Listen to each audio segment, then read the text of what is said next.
Hi, this is Stacy. I think one of the biggest things to remember when we're assigning lessons that are online or even flipped classroom lessons is that it's not just about the content that we can create. We can create the most incredible content for our students, but helping students understand how to learn from that material is so key. And it does feel different online versus in the classroom. And so how are we helping kids know how to best learn? How are they watching a video? What type of structure do they have with that?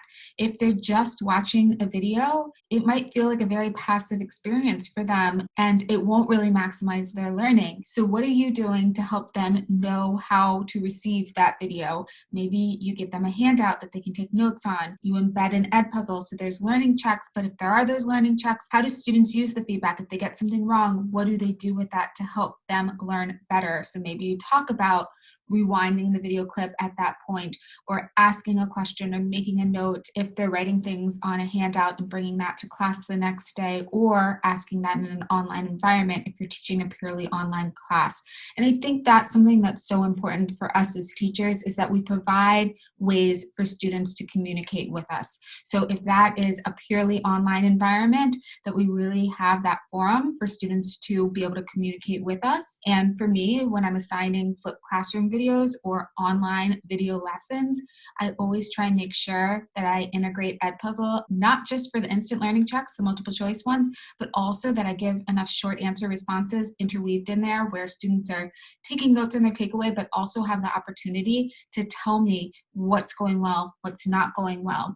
Ideally, I do some of this instruction in the classroom face-to-face with students before they have to do it purely at home or in an online environment. So if you have time to prepare for it, having students maybe watch a video with you and you going through how to take notes on it, how to listen to it, and so forth. Learning how to learn is half of the battle when we're teaching students. And so as we adjust our lessons and put more of it online, I do think that it is so key to help students understand how to receive the new information, but also as a teacher, how are you giving them feedback? And then what are they doing with that feedback? And I think that is one of the biggest keys to developing deeper relationships, even if it's just an online class, that you're reading what they're writing and you're communicating with them so that they know that you are reading that, and so that they'll further engage with you and really take ownership for their learning, but also know that you're there with them and it is a team effort. Another key thing really is that learning online can feel isolating. And honestly, when I was teaching my online class, that was one of the very biggest things that I spent the most time working towards, was making sure that it didn't feel isolating. So how did it still feel like a classroom community, even if we were online? So we had Zoom sessions, but we also did Flipgrids all the time where students just contributed their voice to the grid. And so we could see each other, we could interact with each other, students were able to respond to one another. And it was still asynchronous, so it wasn't so hard to coordinate as something like a Zoom was. But we had those Flipgrids where we would just chat things out, or ones where students were actually solving math solutions so we could see how one another were working.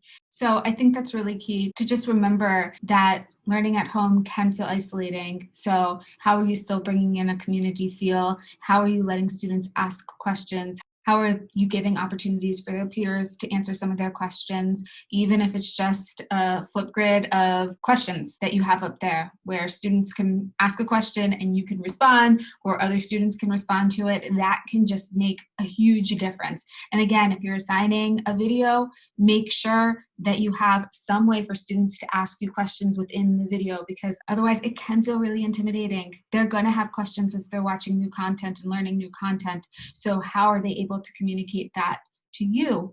The easier you can make that for students, the more receptive they'll be to it. And also it is so key that you then respond to that so that they know that their voice is being heard and that they're being listened to and their needs are being met. And again, it's just another way to better build that trust between you and the student and deepen those relationships that you can build. Now, if you're doing some of this with younger students, and when I say younger, I even mean grades 9 and 10, how are you communicating some of this to parents also? Because remember that parents are sometimes our biggest support. So in my Flip Classroom, for instance, I send home a video to parents at the very beginning of the year explaining what the Flip Classroom is all about, and also letting them know the expectations so that they can support their kids as they are transitioning and understanding what a Flip Classroom is all about. It's not easy. So I think that communication is just so important to students, explaining your why, to parents, explaining your why, and getting them on board so that they can best support their kids also. So that's enough for me for now. Bye.